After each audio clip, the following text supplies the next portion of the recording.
11th monthly examination अक्टूबर 2024 के biology के बिल्कुल ओरिजिनल क्वेश्चन पेपर को देखेंगे, जिसमें केवल सब्जेक्टिव का आंसर हम लोग देखने वाले हैं। ठीक है, पूरा लघु उत्तरीय और दीर्घ उत्तरीय प्रश्नों का बिल्कुल इजी क्वेश्चन आंसर को देखेंगे। ठीक है, यदि आप चैनल पर पहली बार हैं तो चैनल को सब्सक्राइब कर लीजिए और अपने दोस्तों को भी शेयर जरूर कीजिए। चलिए पहले हम लोग लघु उत्तरीय क्वेश्चनों को देख लेते हैं। ठीक है, उसके बाद में इसमें आंसर हम लोग देखेंगे। देखिए क्वेश्चन नंबर 1 में दिया हुआ है कि मूल के 2 रूपांतरण के नाम उदाहरण सहित लिखें।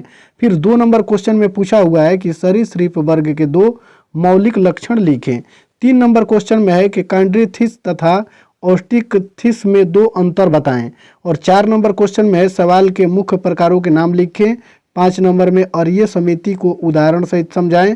और 6 नंबर में पूछा है कि द्विकोरिकी तथा त्रिकोरिकी संगठन को एक एक उदाहरण दें। क्वेश्चन में आया हुआ है कि प्राणी जगत में कितने प्रकार के प्रगुहा पाए जाते हैं, उनके नाम लिखें।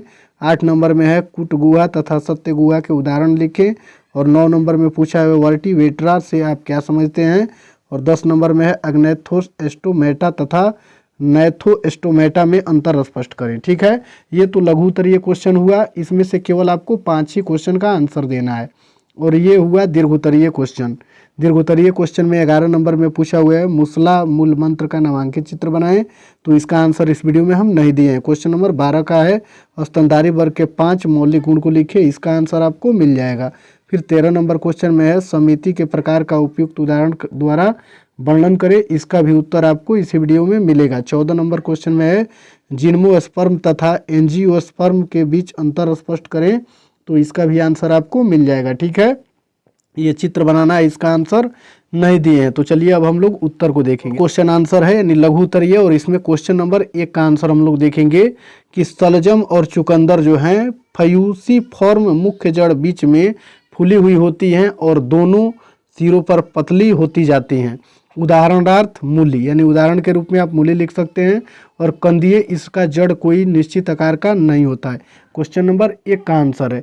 फिर 2 नंबर क्वेश्चन को हम लोग देखेंगे सभी सरीसृप में रीढ़ होती है, जिसका अर्थ है कि वे कशेरुकी। सभी सरीसृप अंडे देते हैं। अधिकांश सरीसृप कठोर खोल वाले अंडे देते हैं, लेकिन कुछ जीवित बच्चों को जन्म देते हैं। सभी सरीसृप में स्केल या स्कूट होते हैं। ये क्वेश्चन नंबर 2 का आंसर है। ठीक है, चलिए 3 नंबर क्वेश्चन का आंसर हम लोग देखेंगे। शामिल जीवों में एक कोशिकीय सूक्ष्म शैवाल से क्लोरेला, प्रोटोथेका और डायटम से लेकर बहुकोशिकीय रूप जैसे विशाल केल्प, एक बड़ा भूरा शैवाल जो लंबाई में 50 मीटर यानी 160 फीट में देखें तक बढ़ सकता है, जिसमें शामिल है। ठीक है, ये क्वेश्चन नंबर 3 का आंसर है। चलिए 4 नंबर क्वेश्चन का आंसर देखेंगे। जब किसी भी केंद्रीय अक्ष से गुजरने वाली रेखा प्राणी के शरीर की 2 समरूप भागों में विभाजित करती है, तो इसे अरीय सममिति कहते हैं। उदाहरण के तौर पर तारामीन और अरीय सममिति ऐसे जीवों की कई दाईं बाईं। नंबर क्वेश्चन में दिया हुआ है कि द्विकोरिकी तथा त्रिकोरिकी संगठन के उदाहरण ये हैं। पहला नंबर पॉइंट में बना के लिखना है द्विकोरिकी संगठन का उदाहरण हाइड्रा और टीनोफोरा है। ठीक है, और दूसरा पॉइंट में लिखना है त्रिकोरिकी संगठन। ठीक है, जिसमें संघ प्लेटीहेल्मिन्थीज से लेकर कोंडेटा तक के सभी प्राणी। ये क्वेश्चन नंबर 5 का आंसर है। पॉइंट नंबर 1 और 2 बना के आपको लिख लेना है। चलिए फिर अब दीर्घ उत्तरीय लॉन्ग टाइप क्वेश्चन हम लोग देखेंगे। दीर्घ उत्तरीय टाइप का ये क्वेश्चन है। क्वेश्चन नंबर 12 का आंसर। 11 नंबर में चित्र बनाना है, तो उसको नहीं दिए हैं। 12 नंबर क्वेश्चन में देखेंगे स्तनधारी जीवों की विशेषताएं नीचे दी गई है, जिसमें पहला पॉइंट में आपको बना के लिखना है गर्म रक्त वाले, यानी स्तनधारी जो जीव होते हैं वो गर्म रक्त वाले होते हैं। ठीक है, दूसरा नंबर पॉइंट में बना के लिखना है केराटिन से बनने वाले। ठीक है, और तीसरा पॉइंट में लिखना है एंडोथर्मिक। ठीक है, और चौथा पॉइंट में लिखना है 4 कक्षीय हृदय। और लास्ट पॉइंट में आपको लिखना है, देखिए यहाँ स्तन ग्रंथियों का उपयोग अपने बच्चों को पोषण देने के लिए, दूध का उत्पादन करने के लिए किया जाता है। ये क्वेश्चन नंबर 12 का आंसर है। चलिए फिर अब हम लोग 13 नंबर क्वेश्चन को देखेंगे।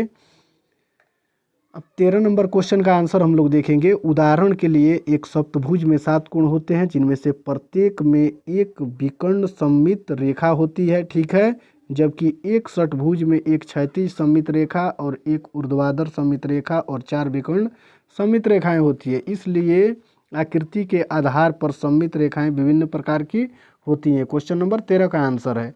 और 14 नंबर क्वेश्चन का आंसर हम लोग देखेंगे, जिनोस्पर्म और एंजियोस्पर्म के बीच 3 अंतर ये हैं। ठीक है, पहला नंबर पॉइंट में बना के लिख लीजिएगा फल। जिनोस्पर्म में फल नहीं बनते जबकि एंजियोस्पर्म में फल बनते हैं। फिर दूसरा पॉइंट में लिखिएगा बीज, और इसमें लिखिएगा कि जिनोस्पर्म में बीज नग्न होते हैं जबकि एंजियोस्पर्म में बीज अंडाशय के अंदर होते हैं। और तीसरा पॉइंट में प्रजनन संरचना, जिनोस्पर्म में प्रजनन संरचनाएं एक लिंगी शंकु और एस्ट्रोबिली होती है जबकि एंजियोस्पर्म में, ठीक है, एंजियोस्पर्म में प्रजनन संरचनाएं फुल होती है। ये आपका 14 नंबर का आंसर है। यदि वीडियो पसंद आए तो वीडियो को लाइक करके इस चैनल को सब्सक्राइब जरूर कीजिएगा।